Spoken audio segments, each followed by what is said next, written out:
ಅಣ್ಣಾ ಹಜಾರೆ ಚಳುವಳಿಯ ನಂತರ ಭ್ರಷ್ಟಾಚಾರ ವಿರೋಧಿಸಿ ಅಧಿಕಾರಕ್ಕೆ ಬಂದ ಬಿಜೆಪಿ ಈಗ ಮಾಡ್ತಿರೋದೇನು? ಅದರ ಮೇಲೆಗೆ ಬರುತ್ತಿರುವ ಸತತ ಭ್ರಷ್ಟಾಚಾರದ ಆರೋಪಗಳ ಬಗ್ಗೆ ಮಡಿಲ ಮೀಡಿಯಾ ಯಾಕೆ ಮೌನವಾಗಿದೆ?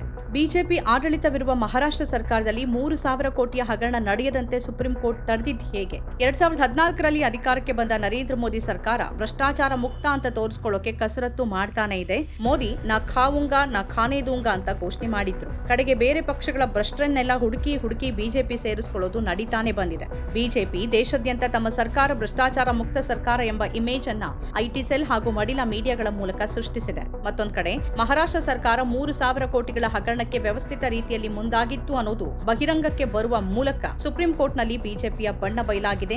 ನ್ಯಾಯಾಲಯದ ಕಾರಣದಿಂದಾಗಿ ಅದನ್ನ ನಿಲ್ಲಿಸಲಾಯಿತು. 2G, CWG, ಕೋಲ್ಗೇಟ್ ಹಗರಣಗಳ ಬಗ್ಗೆ ಹಗಲು ರಾತ್ರಿ ಅರ್ಚಾಡುವ ಮಡಿಲ ಮೀಡಿಯಾಗಳು ಬಿಜೆಪಿ ಸರ್ಕಾರದ 3,000 ಕೋಟಿಗಳ ಈ ಹಗರಣದ ಬಗ್ಗೆ ಒಂದೂ ಮಾತನ್ನ ಹೇಳಿಲ್ಲ. ಪ್ರಸಿದ್ಧ ಕಂಪನಿ L&T ಸುಪ್ರೀಂ ಕೋರ್ಟ್ನಲ್ಲಿ ಸಲ್ಲಿಸಿದ ಅರ್ಜಿಯಿಂದಾಗಿ ಮಹಾರಾಷ್ಟ್ರದ ಈ ಹಗರಣ ಬಯಲಾಗಿದೆ.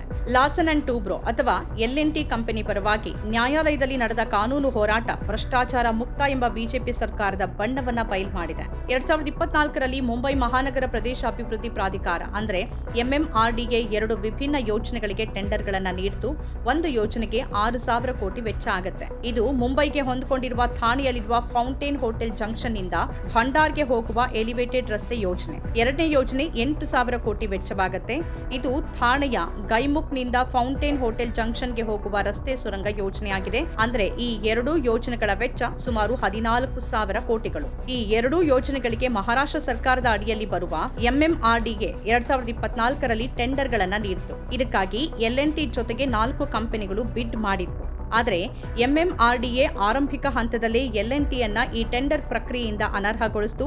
L&T ಇಟ್ಟ ಬಿಡ್ ಕಾನೂನು ಬಾಹಿರ ಅಂತ ಘೋಷಣೆ ಮಾಡಿತು. ಆದರೆ ಈ ಅನರ್ಹತೆಯ ಬಗ್ಗೆ MMRDA L&Tಗೆ ತಿಳಿಸಲಿಲ್ಲ. 14,000 ಕೋಟಿ ವೆಚ್ಚದ ಈ ಎರಡೂ ಯೋಜನೆಗಳನ್ನ ಮೇಘಾ ಎಂಜಿನಿಯರಿಂಗ್ ಮತ್ತು ಇನ್ಫ್ರಾಸ್ಟ್ರಕ್ಚರ್ ಲಿಮಿಟೆಡ್ಗೆ ನೀಡಲಾಯಿತು. ಈ ಮೇಘಾ ಎಂಜಿನಿಯರಿಂಗ್ ಮತ್ತು ಇನ್ಫ್ರಾಸ್ಟ್ರಕ್ಚರ್ ಲಿಮಿಟೆಡ್ ಕಂಪನಿಯ ಇತಿಹಾಸ ಏನು ಅಂತ ತಿಳಿಯೋದು ಇಲ್ಲಿ ಮುಖ್ಯ. 2024ರ ಲೋಕಸಭೆ ಚುನಾವಣೆಗೆ ಮೊದಲು 966 ಕೋಟಿ ರೂಪಾಯಿ ಮೌಲ್ಯದ ಚುನಾವಣಾ ಬಾಂಡ್ಗಳ ಖರೀದಿ ಮಾಡಿದ್ದ ಕಂಪನಿ ಅದು. ಚುನಾವಣಾ ಬಾಂಡ್ಗಳ ಮೂಲಕ ರಾಜಕೀಯ ಪಕ್ಷಗಳಿಗೆ ದೇಣಿಗೆ ನೀಡಿದ ಭಾರತದ 2ನೇ ಅತಿದೊಡ್ಡ ಕಂಪನಿ ಅದು. ಆ ಕಂಪನಿ ಬಿಜೆಪಿಗೆ 584 ಕೋಟಿ ರೂಪಾಯಿಗಳ ಅತಿ ಹೆಚ್ಚು ದೇಣಿಗೆಯನ್ನ ನೀಡಿತ್ತು. 195 ಕೋಟಿಗಳನ್ನ BRSಗೆ ಮತ್ತು 85 ಕೋಟಿಗಳನ್ನ DMKಗೆ ದೇಣಿಗೆ ನೀಡಿತ್ತು. ಆ ಕಂಪನಿ ಅನೇಕ ಹೊಸ ಯೋಜನೆಗಳಿಗೆ ಟೆಂಡರ್ಗಳನ್ನ ಪಡೆದಾಗ ಅದು ಚುನಾವಣಾ ಬಾಂಡ್ಗಳ ಮೂಲಕ ಪಕ್ಷಗಳಿಗೆ ಕೋಟಿಗಟ್ಟಲೆ ದೇಣಿಗೆ ನೀಡಿರುವುದು ತಿಳಿದು ಬಂದಿದೆ. ಚುನಾವಣಾ ವರ್ಷದಲ್ಲಿ ಬಿಜೆಪಿಗೆ 585 ಕೋಟಿ ದೇಣಿಗೆ ನೀಡಿದ ಕಂಪನಿಗೆ 14,000 ಕೋಟಿ ರೂಪಾಯಿಯ 2 ದೊಡ್ಡ ಸರ್ಕಾರಿ ಯೋಜನೆಗಳನ್ನ ನೀಡಲಾಯಿತು. L&Tಯನ್ನ ಅನರ್ಹಗೊಳಿಸುವ ಬಗ್ಗೆ ಮಾಹಿತಿ ನೀಡದೇ ಇದ್ದದರ ವಿರುದ್ಧ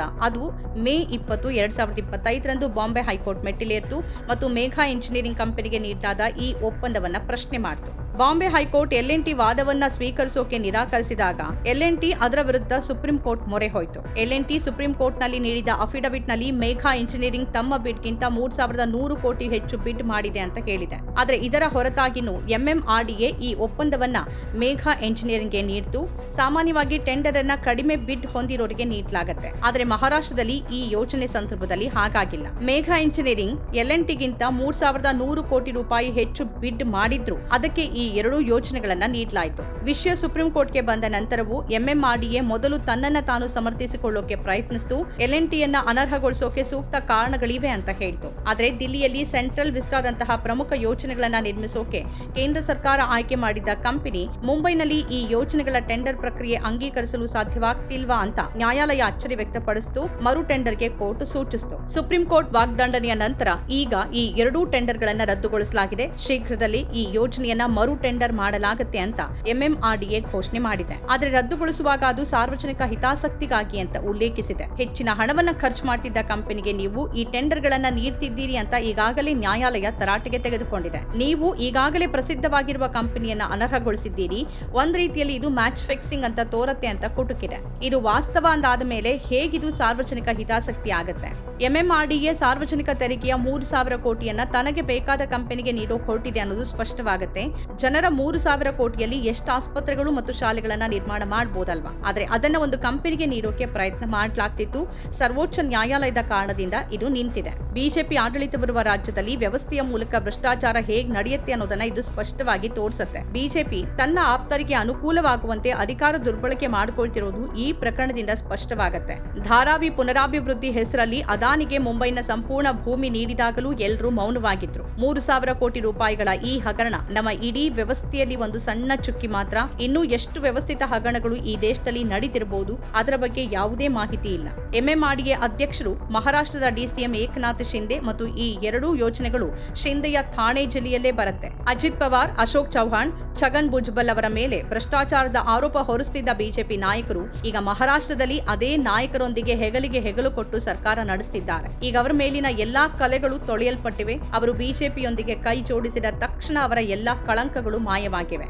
ಆಗ ಇವರೆಲ್ಲರ ಬೆನ್ನು ಬಿದ್ದಿದ್ದ ಇಡಿ, ಐಟಿ, ಸಿಬಿಐ ಜನ ಈಗ ವಿರೋಧ ಪಕ್ಷದಲ್ಲಿ ಇನ್ನೂ ಇರುವವರ ಮತ್ತು ಸರ್ಕಾರಕ್ಕೆ ಪ್ರಶ್ನೆಗಳನ್ನ ಕೇಳುವವರ ಬೆನ್ನು ಬಿದ್ದಿವೆ. ಆದ್ರೆ ಅವು ಬೆನ್ನು ಬೀಳ್ಬೇಕಿರುವ ಭ್ರಷ್ಟಾಚಾರಗಳು ಅವುಗಳ ಸೂತ್ರ ಹಿಡಿದಿರುವ ಬಿಜೆಪಿ ಸರ್ಕಾರಗಳ ನೆರಳಲ್ಲೇ ನಡೀತಿದೆ. ಎಂಥ ವಿಪರ್ಯಾಸ ಅಲ್ವಾ? ನಮ್ಮ ಕಾರ್ಯಕ್ರಮಗಳನ್ನ ನೀವು ನೋಡ್ತಾ ಇದ್ರೆ ನಮ್ಮ ಚಾನೆಲ್ ಅನ್ನ ಸಬ್ಸ್ಕ್ರೈಬ್ ಮಾಡಿ, ಪಕ್ಕದ ಬೆಲ್ ಐಕಾನ್ ಒತ್ತಿ ನಮ್ಮನ್ನ ಬೆಂಬಲಿಸಿ. ಹಾಗೆ ನಮ್ಮ ಕಾರ್ಯಕ್ರಮಗಳನ್ನ ಲೈಕ್ ಮಾಡಿ, ಕಮೆಂಟ್ ಮಾಡಿ, ಅದನ್ನ ಬೇರೆಯವರಿಗೂ ವಾಟ್ಸ್ಆಪ್ ಮೂಲಕ ಶೇರ್ ಮಾಡಿ.